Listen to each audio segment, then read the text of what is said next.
Welcome to the Rational Egoist. I'm your host, Michael Liebowitz. Our guest today is a researcher and a business analyst. He's also a contributor to such publications as Mises.org and The Federalist. He also has his own YouTube channel. Lipton Matthews, welcome to the show. Hello. So I read an article that you wrote about ESG funds for Mises.org. Well, that's where I read it anyways. And I found it interesting. So I thought I'd have you on to talk about it. So what exactly are ESG funds? It means environmental, social, and governance. So when people say ESG goals, they're referring to environmental, social, and governance goals. The term was first coined officially in 2004. The United Nations, that political organization, has sustainable development goals. So there is a movement to align the sustainable development goals with ESG goals. So it's really a political movement. It's not an economic movement. The UN is a political body, not an economic body, not even a proper legal body. So it sounds to me like it's on par with what a lot of people have been calling woke capitalism. Yes. Okay, so why is this a bad thing for these ESG funds to be in existence or for companies to be adopting these goals?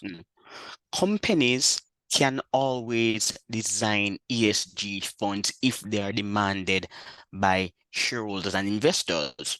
Companies respond to the market, but ESG funds are basically like EVs. People are not demanding ESGs, they're rather being manipulated into thinking that they're important. So ESG is couched in a rather emotional language. So to support ESG means you're a good and virtuous person. If you do not support ESG goals, you are a rapacious capitalist.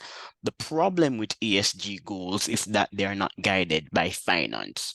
So it's quite dubious to invest people's money into funds that might not scale. And based on the data, ESG funds have not been doing well. If you read Bloomberg News, City Journal, or other publications, the information is quite clear. ESG funds, they have not been doing well. Other people affiliated with the Mises Institute have also criticized ESG funds. I'm not the only one doing so. They're not scaling. Why do people invest? You're investing because you're thinking about the future. The next 10 years from now, you want to have a better house. You want to send your grandchildren to Stanford or Yale, so you invest. If CEOs want to be activists, that's great, but they should be activists with their own money.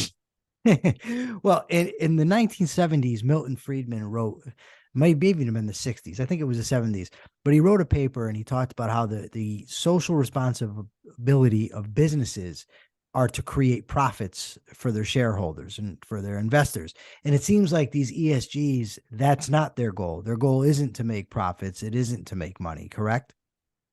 No, that's not their goal. Their goal is to make activists feel empowered.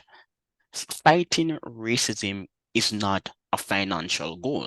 It's good if people are not racist, but we do know that the free market promotes trust, tolerance, and diversity. Even during slavery, enslaved overseers who were Black were often selected because of their competence to the detriment of white overseers. So in a free market, racist people will choose a quality product. That's what happened in slavery, and this is what is happening now. If you're racist in business, you're not going to do as well. So other than providing a therapeutic benefit, ESG funds serve no purpose. As I said earlier, if you want to be an activist, that's great, but be an activist with your money. So if I'm investing in a company and 90% of shareholders support ESG funds, I am going to sell my shares because that doesn't make sense. I'm not investing because I want to feel good. I'm investing because I need financial empowerment. And No, ESG, well, you may go ahead. no, go ahead. Finish your thought. ESG, I'm going to give you the data on ESG funds because Okay. Harvard Business Review, in an article titled An Inconvenient Truth About ESG Investing, cites some really interesting data. So let me give one piece of information. To begin with, ESG funds certainly perform poorly in financial terms. In a recent Journal of Finance paper, University of Chicago researchers analyzed the Morningstar sustainability ratings of more than 20,000 mutual funds representing over $8 trillion of investment. Although the highest rated funds in terms of sustainability certainly attracted more capital than the lowest rated funds, none of the high sustainability funds outperformed any of the lowest rated funds. So this study is a mixed bag. Therefore, if making money is your goal, you ought to avoid ESG investing. People are actually talking about Silicon Valley Bank. So Silicon Valley Bank was not paying serious attention to risk measures, but there was an officer to deal with ESG issues. It didn't have a risk officer, but it was talking about ESG goals. Okay, so normally this to me is an interesting subject because nobody's forcing these companies to do this, right? So from a libertarian perspective, normally we are about freedom of contract, freedom of trade, freedom of interaction. And it seems like we have that here, but we're not getting a good result because of the method that these businesses are using to determine what to invest in or where to invest their funds. So how should libertarians be thinking about this? And what is the solution? Because I wouldn't think that we would advocate for the government to step in or anything like that. So how do we rectify this problem? Libertarians should adopt an economic approach to deal with this issue. We should not simply say, look, a company is a private business, and this company must respond to its shareholders. Therefore, if shareholders say they want ESG goals, then we ought to endorse ESG goals. That argument is insensible because most people are being manipulated into supporting ESG goals. If they had the time to do the research, like people like us, they would not have been supporting ESG goals. So libertarians should fiercely criticize this program. It is not libertarian any at all. It's a part of the woke agenda.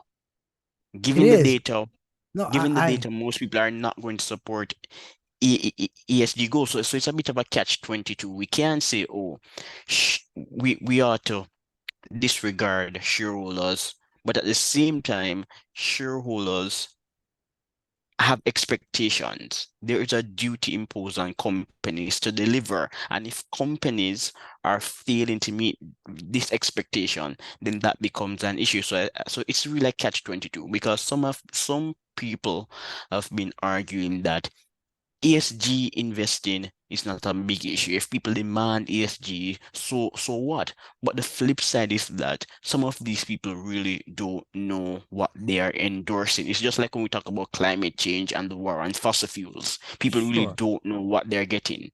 That's fine, but with the fossil fuels and the climate change, you have the government that wants to enact policy.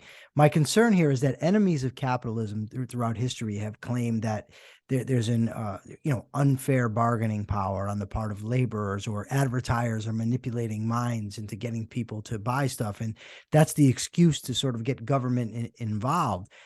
And if shareholders aren't aware of what their corporations are doing, or if they're being manipulated, that in a free society, it seems to me that would be on them. That's their fault. And if they want to get out of those companies, they could.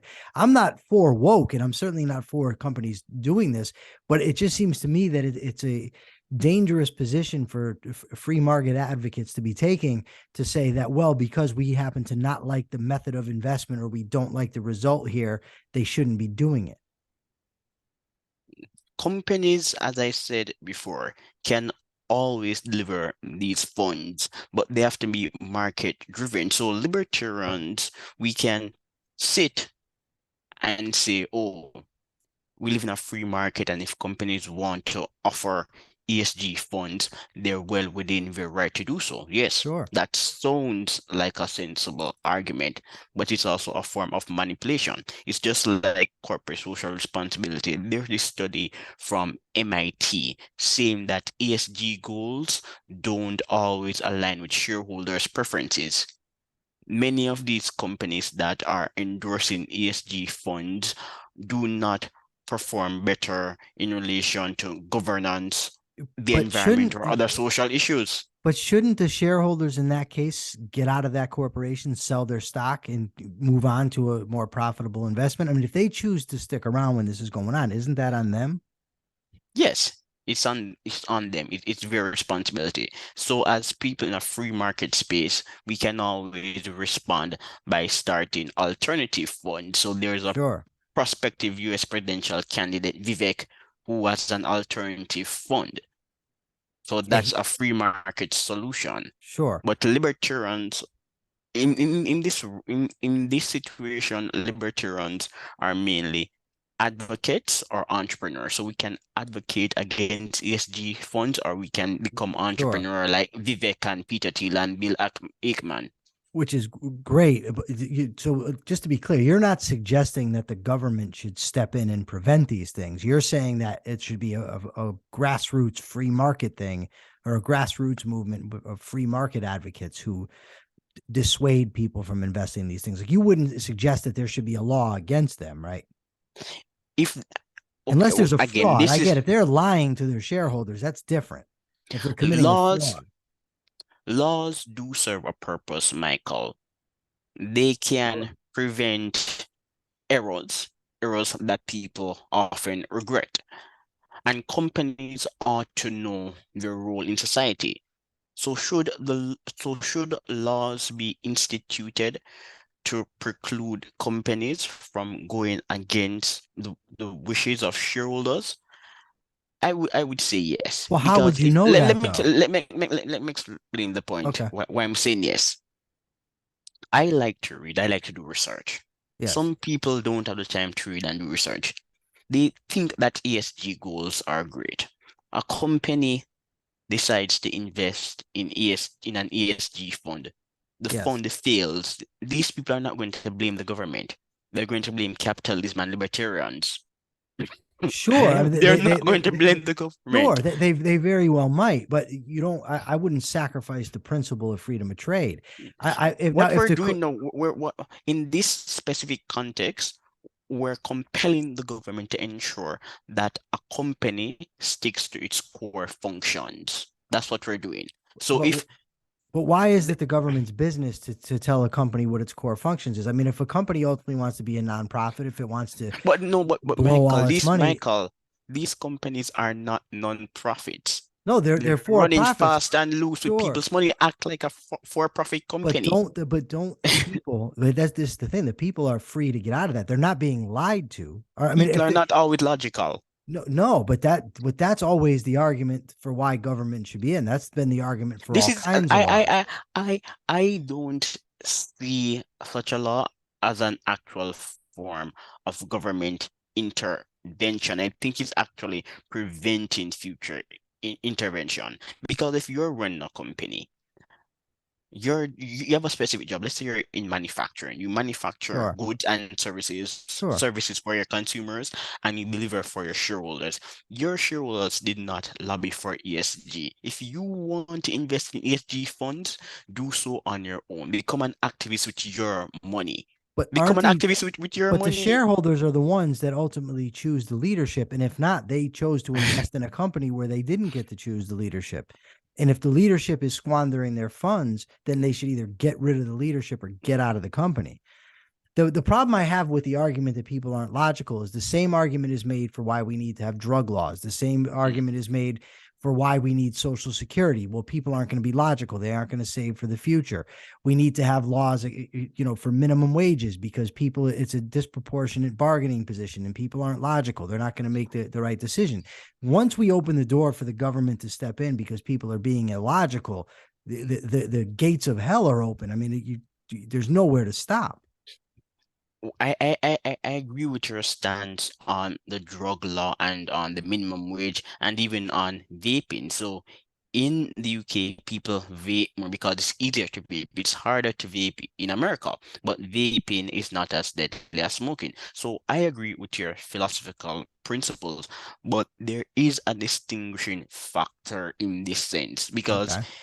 for this regulation is actually quite liberal, and what it's preventing a company from becoming an activist. That's what it's doing. It's I don't I don't evaluate it in the context of the government saying you are not logical, therefore I have to make a law to prevent you from doing drugs. You are not logical, therefore I have to invest in welfare and then create a test to determine your eligibility. This, in this context, is the government, or rather free market politicians saying companies, look, you But have a wouldn't function. Please don't become activists. If you want okay. to become activists, get the consent of your So sure, but don't but the wouldn't requirement. competition do this for us? In a free market, if these companies are bad and they can't turn a profit, then wouldn't profitable companies just put them out of business and that would solve the problem without getting the government involved? They're because you can't function without money. So I mean, if they're taking losses and people don't want to invest in them because of that, they're going to go out of business. So you wouldn't need the government to get involved anyway. The market would do it. But we have seen examples of private fueled businesses outperforming government businesses. If one company Sure. is not delivering from the market, another company will emerge. It's creative Yes. destruction and Yes. innovative process. Yes. But we have also witnessed the rise of wokeness to an unprecedented level. So 20 years ago, none of us would expect CEOs to adopt such an aggressive stance on corporate social responsibility. Some years ago, there was a business roundtable. We didn't expect CEOs to actually become so integrated into the progressive class. And this is what is occurring. So Sure. what you're saying works under normal circumstances. See, I view this as you said it. It's It's woke. not going away. It's like No, but wokeness. then what needs to be Unfortunately, it's defeated, not right? going away. So what needs to be defeated, right?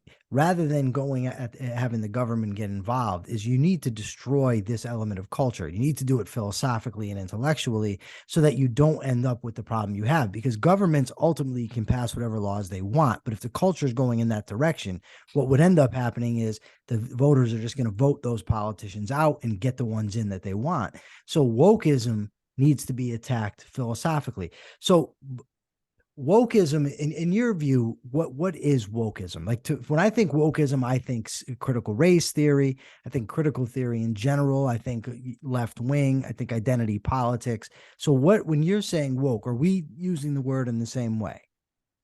Yeah, when by wokeism, I'm referring to a left-leaning movement, and I will not use the term liberal because in the British sense, a You're liberal is really an American libertarian. you're So correct. wokeism is a left-leaning movement with a premium on egalitarianism. Wokeism wants to achieve equal outcomes at all costs. And the tools employed by wokeists, I call them wokeists to do so, are primarily race and sexual identity. Race, sex, and sometimes class, but mostly race and sex. Why do you think at this particular point in history that this ideology is gaining so much steam? I mean, we've had there's been Marxism, we've had Mhm. other, forms of socialism that have come and gone and been popular. The country certainly was once, in America, I'm talking about, was once far more racist than it is now, with far more discrimination, far more sexist. But for some reason, this is gaining traction now. Why do you think that is? People tend to have a strong preference for alternative ideologies.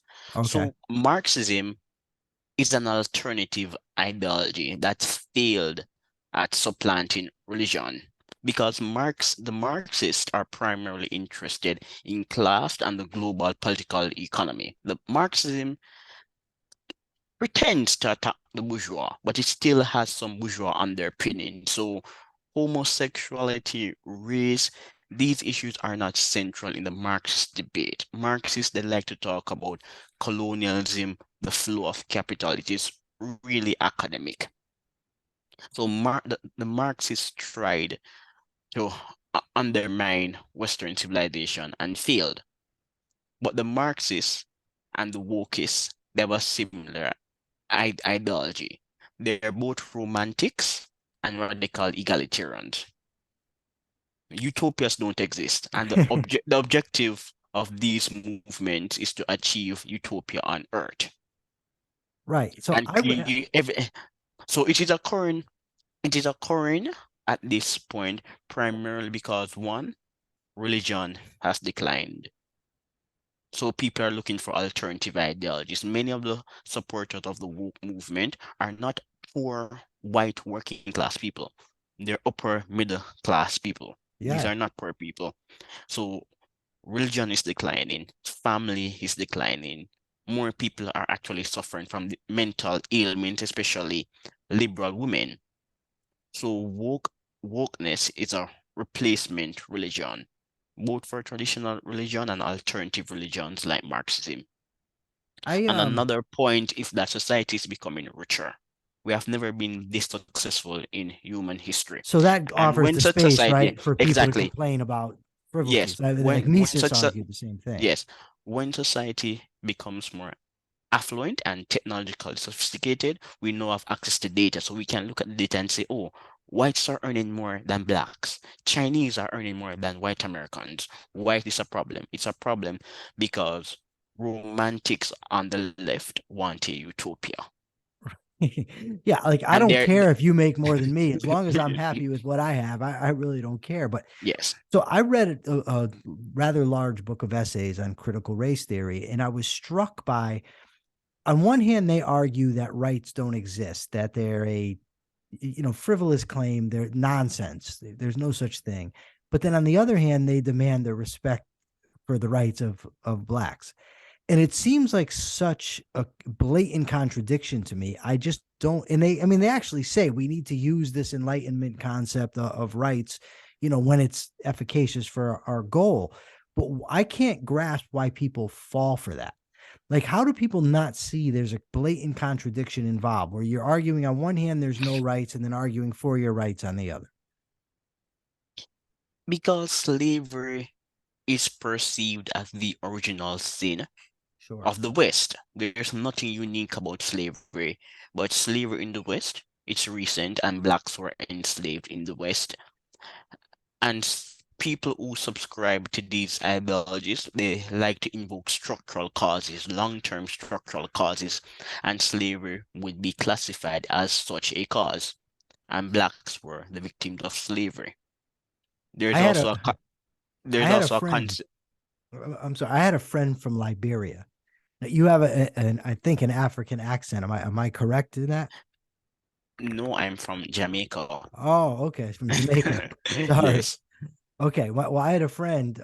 He was from Liberia, and I talked to him about slavery and the difference in view that he took on Of course, I slavery. know why that view is Yeah, different, but we're going to yeah, talk about it. yes. From the Black Americans I would talk to, he didn't, because to him slavery was the norm. He understood it was practiced everywhere by all people, so it didn't.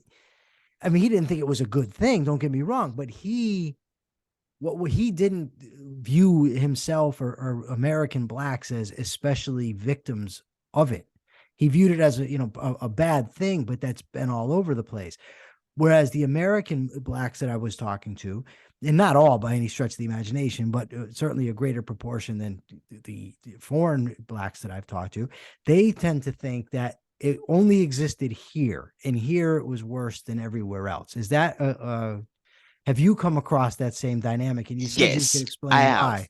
I have. So let me explain why.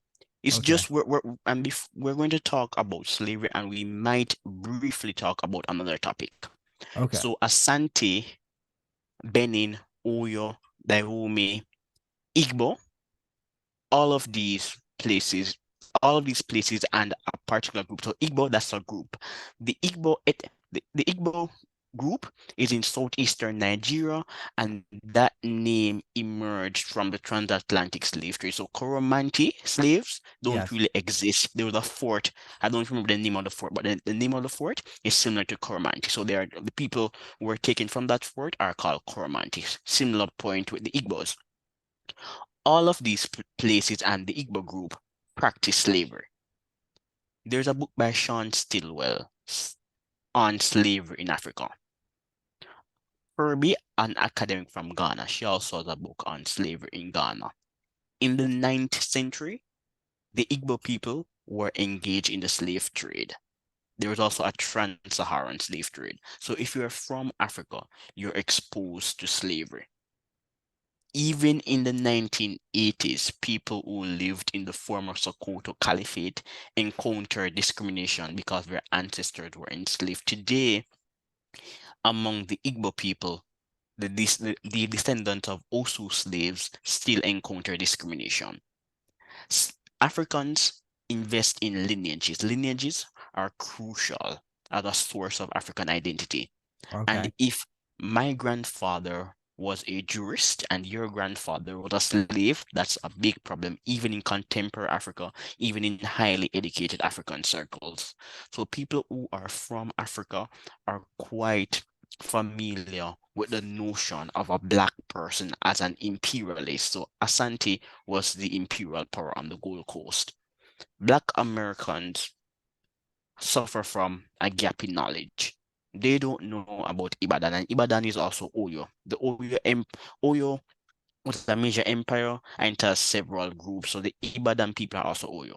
Yoruba people, sorry, that's the term, proper term. Yoruba. People in America, both blacks and whites, are ignorant. They don't appreciate this telling of history. Many of them are unfamiliar with the history of Liberia. So Liberia was essentially an American colony. Americans colonized Liberia. However, the colonization society placed Black Americans in charge. And when Black Americans migrated to Liberia, they expressed great contempt for natives, and the natives were slaves. Some of them were slaves. So if you're a Black person from Africa, you are exposed to Blacks being enslavers and brutal people. Black Americans, their history is a bit more peculiar and one-sided. And it's quite, well, it's not surprising because a lot of people don't have an inclination for knowledge. But I think it's just pathetic that in the 21st century, so many people are unaware that in the grand scheme of history, slavery is not that interesting. So let me give a joke. Well, it's not a joke, it's just sad. But around 2020, 2021, people, even in Jamaica, there was a BLM protest, and people had signs saying 400 years a slave. Slavery did not last for 400 years in America. No, it did not. Now, how stupid can you be? Slavery did not last for 400 years in America. Black Americans are not slaves. You can check the work of people like Robert Margo. They have benefited significantly from American capitalism.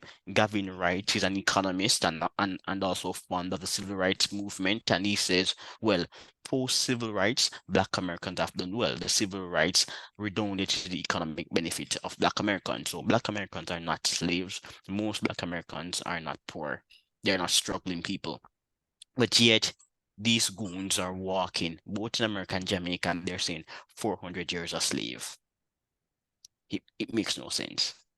No, I mean, if you're talking about the United States of America, you're talking about a country that came into existence really in 1789. Yes, And then slavery was ended in 1865. So you're talking about 76 years. But even if you go back to the beginning of the colonization in the Americas, you're still talking about in this part of the Americas. I mean, you're still talking about from the 1619 or 1620 till yes, 1865. It's still not 400 years. I've had this debate with people before because it's like a nice thing to say or a catchy phrase, 400 yes, years of slavery, but it really wasn't.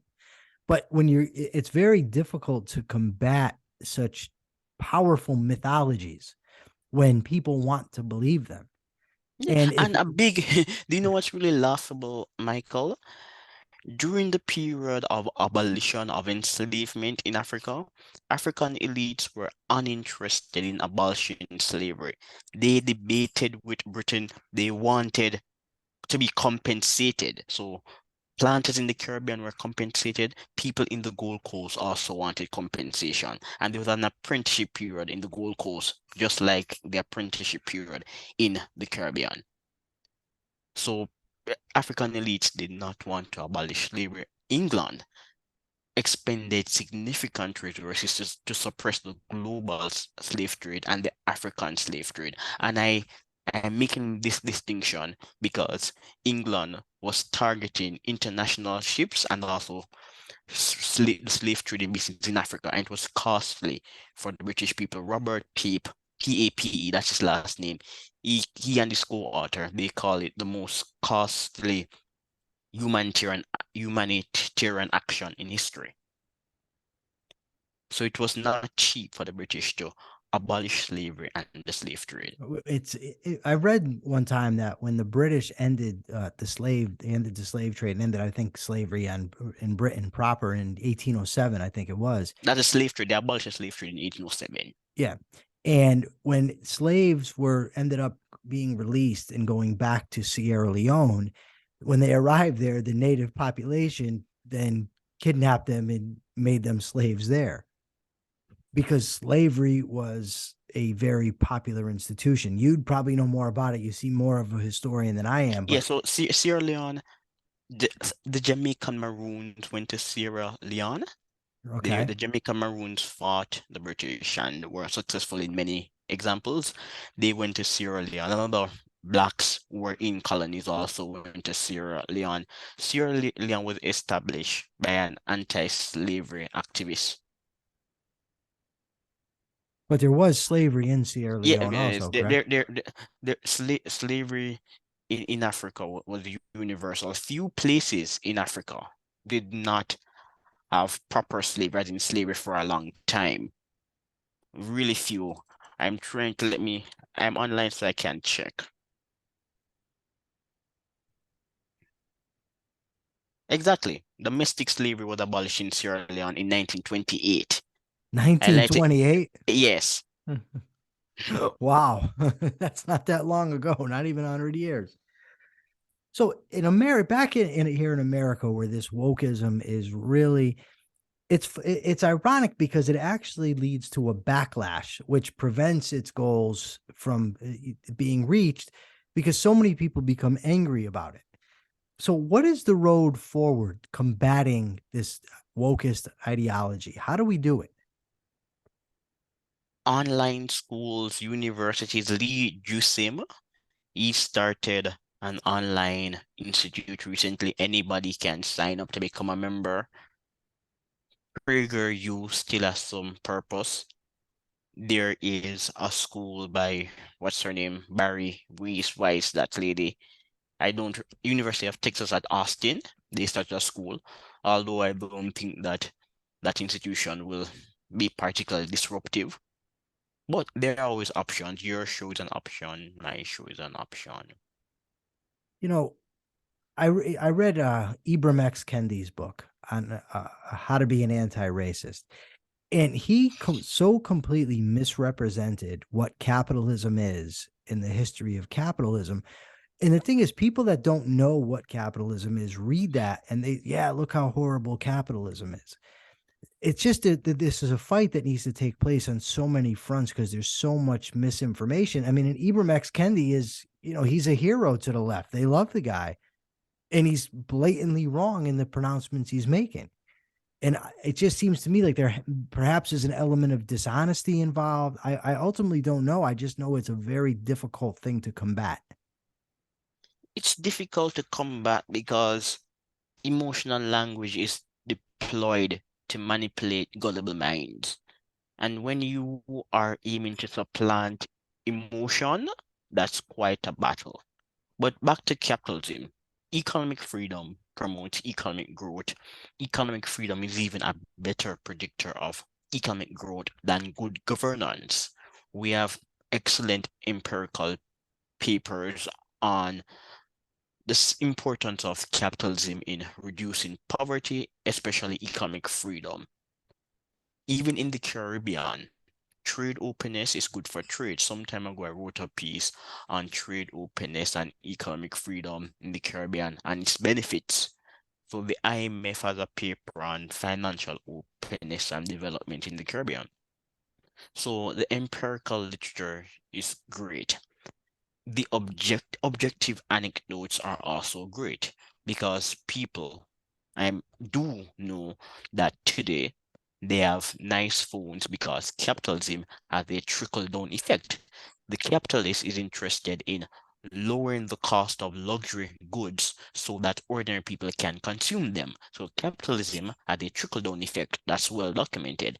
Capitalism is not for the elite, it's really for the working class because working class people, they benefit from cheaper goods and services. Look at tourism. Again, free market innovation, the cost of tourism has been lowered. The washing machine. Prior to the invention of the washing machine, life for women was hell. Yeah, it was. So market-based innovations benefit society broadly, and they disproportionately benefit minorities and women. So why should we not love capitalism? Hating capitalism is quite counterintuitive. It's a blatantly irrational, really, right? It is. It is absolutely. All right, we're just about out of time. Is there anything else you'd like to say or mention on these topics that I didn't ask about? Well, I wanted to speak briefly on Liberia. There's a book by somebody called James Okay. Ciment, Ciment, and that's about America and Liberia, and he explores black imperialism in Liberia.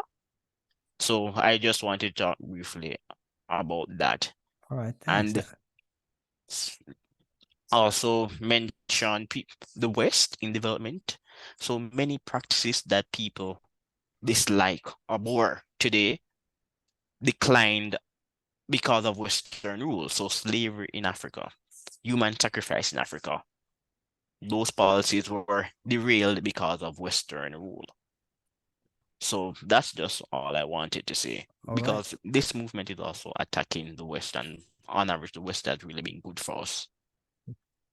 I agree. Okay, so where can people find you? I know you have your YouTube station. How do they find that? And anywhere else you might be online or anywhere else? So you mentioned Chronicles magazine, Okay. the Mises Institute, American Thinker, Savvy Street, Federalist, or just Google my name. That's the best way to locate somebody. Yes, Lipton Matthews. All right. All right. Thank you very much for coming on the show. For now, That's I'm been Michael great. Liebowitz. This is the Rational Egoist. Remember, like, share, comment, subscribe. Till next time.